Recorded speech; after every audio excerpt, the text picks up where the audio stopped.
Hello everyone, कैसे आप लोग? आशा करते अच्छे होंगे, मस्त होंगे, स्वस्थ होंगे। आज आप देखने वाले क्लास 10th सोशल साइंस का जो मंडे यानी कि जो एग्ज़ाम आने वाली है नेक्स्ट संडे के जस्ट बाद मंडे जो एग्ज़ाम होगा, आपको यहाँ से 1-2 क्वेश्चन देखने को ज़रूर मिलेगा। आई होप आप वीडियो का अंत तक देखेंगे और अपना नंबर में बेहतर से बेहतर करने की कोशिश करेंगे। जैसे लिखा हुआ है कि चैप्टर नंबर 1 लोकतंत्र में सत्ता की साझेदारी। तो पहला क्वेश्चन है धर्मनिरपेक्ष राज क्या है या आप क्या समझते हैं? तो आंसर लिखेंगे वैसा राज जिसमें किसी भी धर्म विशेष को प्राथमिकता न देकर सभी धर्मों को समान आदर प्राप्त हो उसे धर्मनिरपेक्ष राज्य कह सकते हैं। जैसे भारत का एक धर्मनिरपेक्ष राज्य है। चलिए नेक्स्ट क्वेश्चन नंबर देखते हैं। क्वेश्चन नंबर 2 सांप्रदायिकता की परिभाषा दे। सांप्रदायिकता किसे कहते हैं या सांप्रदायिकता से आप क्या समझते हैं? आंसर लिखेंगे जब हम यह कहते हैं कि धर्म की समुदाय का निर्माण करती है तो सांप्रदायिकता राजनीति का जन्म होता है। क्या होता है? सांप्रदायिकता राजनीति का क्या होता है? जन्म होता है। और इस अवधारणा पर आधारित सोच रही सांप्रदायिकता है। इसके अनुसार एक धर्म विशेष में आस्था रखने वाले एक ही समुदाय के होते हैं और उनके मौलिक और महत्वपूर्ण हितों के जैसे काम करते हैं। हम क्या कहेंगे? सांप्रदायिकता, या इसको आम भाषा में कहेंगे सांप्रदायिकता किसे कहेंगे? कि अपने विशेष धर्म के साथ दूसरे धर्म को नीचे दिखाना या हीन देख समझना, उसी को हम सांप्रदायिकता कह सकते हैं। चलिए नेक्स्ट क्वेश्चन नंबर 3 देखेंगे।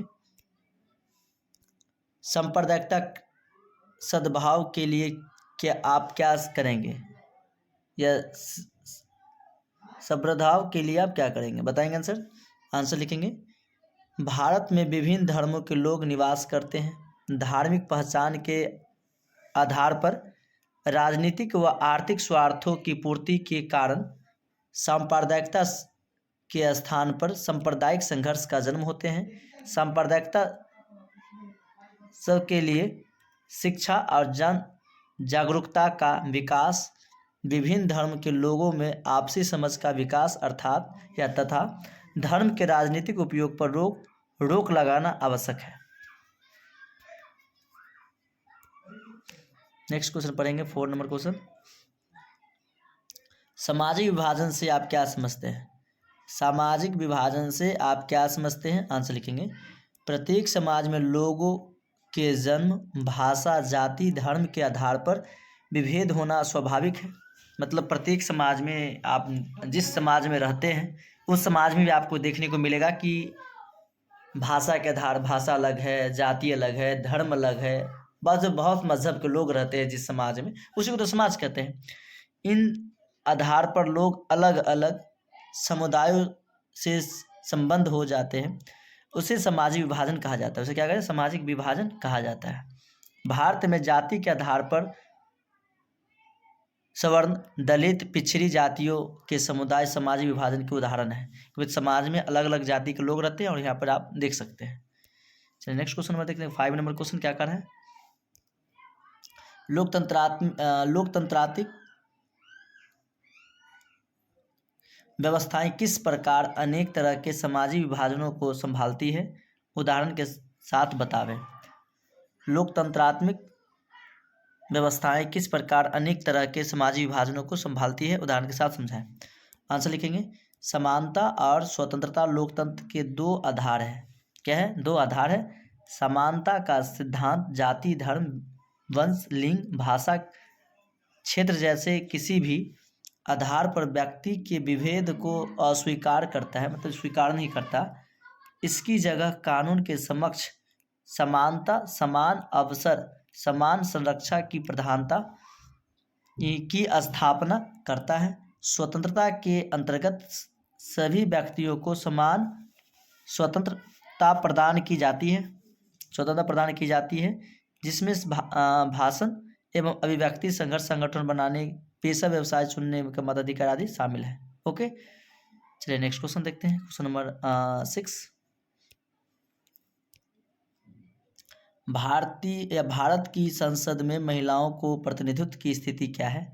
अथवा भारत की विधायकों में महिलाओं के प्रतिनिधित्व की स्थिति क्या है? आप दोनों तरह से क्वेश्चन को समझ सकते हैं और आंसर बना सकते हैं।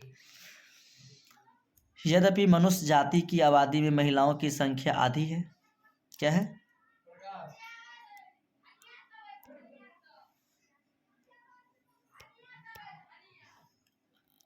महिलाओं की संख्या आधी है, पर सार्वजनिक जीवन में खासकर राजनीति में उनकी भूमिका नगण्य है। नगण्य मतलब बहुत कम है। पहले सिर्फ पुरुष वर्ग के ही सार्वजनिक मामले में भी भागीदारी करने के वोट देने का या सार्वजनिक पदों के लिए चुनाव लड़ने की अनुमति थी। सार्वजनिक जीवन में हिस्सेदारी हेतु महिलाओं को भी काफ़ी मेहनत करनी पड़ी। महिलाओं के प्रति समाज के सोच के कारण अलग अलग आपको रणनीति देखने को मिला। इसी प्रकार हम बता सकते हैं कि महिलाओं का क्या योगदान रहा। चलिए नेक्स्ट क्वेश्चन बताएंगे आप। क्वेश्चन नंबर 7, किन्हीं दो प्रावधानों का जिक्र करें जो भारत को धर्मनिरपेक्ष देश बनाता है, अथवा भारतीय संविधान के दो प्रावधानों का वर्णन करें तो भारत को धर्मनिरपेक्ष राज्य बनाते हैं। आंसर सुनेंगे। भारतीय संविधान की प्रस्तावना में संविधान संशोधन द्वारा भारत को धर्मनिरपेक्ष राज्य घोषित किया गया है। पॉइंट नंबर 2, संविधान ने इस बात का स्पष्ट उल्लेख कर दिया गया है कि भारत का अपना कोई धर्म नहीं है। भारत का कोई अपना धर्म नहीं है। चलिए नेक्स्ट क्वेश्चन नंबर 8, लैंगिक असमानता क्या है? लैंगिक असमानता क्या है? आंसर लिखेंगे। लिंग के आधार पर समाज में महिलाओं और पुरुषों में जो असमानता पाई जाती है उसे हम लिंग असमानता कहते हैं। उसे क्या कहते हैं हम? लिंग असमानता कहेंगे। जैसे कि पुरुष वर्ग स्त्री वर्ग अलग अलग आपको देखने को मिलेगा, ऊंच नीच कहते हैं। यह असमानता सामाजिक, आर्थिक, राजनीतिक व अन्य क्षेत्रों में पाई जाती है। क्या पाई जाती है? अन्य क्षेत्रों में पाई जाती है। चलते नेक्स्ट क्वेश्चन नंबर 9, अगर आप इस चैनल पर नए होंगे केवीएस कोचिंग सेंटर आपका अपना चैनल, न्यू सेशन स्टार्ट हो चुके हैं। क्लास हम 8 बजे से 9 1 घंटा का मैथ क्लास कंटिन्यूस लेते आएंगे और अदर सब्जेक्ट के साथ हम अलग अलग टाइम में आएंगे, लेकिन 8 बजे फिक्स टाइम है। 8 बजे हम लाइव क्लास में आएंगे और आपकी सेवा करेंगे। ओके, चलते हैं नेक्स्ट क्वेश्चन नंबर 9 पढ़ते। भाषा नीति क्या है? भाषा नीति क्या है? आंसर लिखेंगे जब, भारत वास्तव में विविधतापूर्ण देश है जहाँ 114 से अधिक प्रमुख भाषाएं का प्रयोग होता है। भारत में 114 से अधिक प्रमुख भाषाओं का प्रयोग होता है। इसमें इन सभी भाषाओं के प्रति आदर होना चाहिए। ये सब मिलकर हमारी भाषाएं विरासत को समृद्ध बनाने में या बनाते हैं तथा उन्हें साथ विकसित होने में मदद करते हैं। अतः प्रमुख भाषाओं को समाहित करने की नीति ने राष्ट्रीय एकता को मजबूत किया है। भारतीय संविधान में प्रमुख भाषाओं को समाहित किया गया है, जैसे हिंदी, अंग्रेजी, बांग्ला, तेलुगु, कन्नड़ आदि। यही भाषा नीति है। यही क्या भाषा नीति है? इसे अपना कर राष्ट्रीय एकता को सबल बनाया गया है। ओके, चलिए नेक्स्ट क्वेश्चन पढ़ते हैं। क्वेश्चन नंबर पढ़ते हैं 18, कि भारत को गणतंत्र क्यों कहा जाता है? भारत को गणतंत्र क्यों कहा जाता है? तो आंसर लिखेंगे, भारत ने 26 जनवरी 1950 को सर्वोन्नत संविधान को अंगीकार व स्वीकार किया, जिसमें नागरिकों के मूलभूत अधिकारों को सुरक्षित रखने पर बल दिया गया। अतः भारत को गणतंत्र कहा जाता है इसलिए क्योंकि 26 जनवरी 1950 को सर्वोन्नत संविधान को अंगीकार में तो स्वीकार किया और उसमें भारतीय के नागरिकों को मूलभूत अधिकारों को सुरक्षित करने पर बल दिया गया है। ओके, चलिए नेक्स्ट क्वेश्चन पढ़ते हैं 11, कि भारतीय संविधान के अनुच्छेद 19 के विषय में लिखे, अथवा देश के सभी नागरिकों स्वतंत्रता का मूल अधिकार संविधान के किस अनुच्छेद में दिया गया है? आप बताएंगे। आंसर लिखेंगे, हमारे संविधान के अनुच्छेद 19 में देश के सभी नागरिकों को स्वतंत्रता का मूल अधिकार दिया गया। कितना में दिया गया? अनुच्छेद 19 में समान नागरिक को समान जितना भी अधिकार है सबको बराबर का अधिकार है, अनुच्छेद 19 में दिया गया। ओके, चलिए नेक्स्ट क्वेश्चन नंबर पढ़ते हैं 19 number question number 12 number question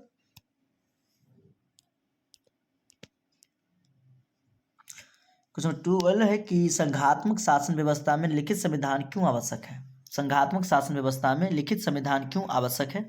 answer बताएंगे, संघात्मक शासन व्यवस्था में लिखित संविधान आवश्यक है क्योंकि इस शासन व्यवस्था में प्रांतों व केंद्र सरकार के मध्य शक्तियों का बंटवारा किया जाता है। शक्तियों का बंटवारा संविधान द्वारा ही किया जाता है। यदि संविधान लिखित नहीं होगा तब शक्तियों का बंटवारा स्पष्ट तथा सुनिश्चित नहीं होगा तो केंद्र और प्रांतों के मध्य अधिक विवाद उत्पन्न होंगे। ओके, चलिए next question most VVI 13 number, रंग भेद क्या है? नेक्स्ट 13, रंगभेद क्या है? क्या है रंगभेद? क्या है आंसर देखेंगे। रंगभेद का तात्पर्य चमड़ी। रंगभेद का मतलब क्या? चमड़ी यानी स्किन के रंगों के आधार पर लोगों में जो भेदभाव करना है। दक्षिण अफ्रीका में गोरे लोगों की सरकार ने बहुसंख्यक काले लोगों के प्रति विभिन्न प्रकार के भेदभावों की नीति अपनाई थी। इसे रंगभेद की नीति के नाम से हम जाने जाते हैं। इस विधि को रंगभेद की नीति जानते हैं। समझ गए रंगभेद की नीति क्या है? तो रंगभेद की नीति आप समझ, चमड़ी की जो रंग पर आधार पर जो भेदभाव के, जो हम कहते हैं रंगभेद की नीति कहते हैं। ओके, चलिए नेक्स्ट क्वेश्चन पढ़ेंगे। क्वेश्चन नंबर 14, सामाजिक विविधता राष्ट्र के लिए कब घातक बन जाती है? सामाजिक विविधता राष्ट्र के लिए कब घातक बन जाती है? आंसर लिखें। सामाजिक विविधता जैसे या वैसे तो समाज के विकास लक्षण है, लेकिन जब यह विविधता लोगों का तनाव, संघर्ष, अलगाववाद को जन्म देते हैं तो ऐसे ही राष्ट्र की नीति के लिए घातक बन जाती है। क्या बन जाते हैं? जैसे धर्म, संस्कृति, भाषा आदि पाए जाते हैं। ओके बाय, मिलते हैं नेक्स्ट क्लास में। Thank you very much.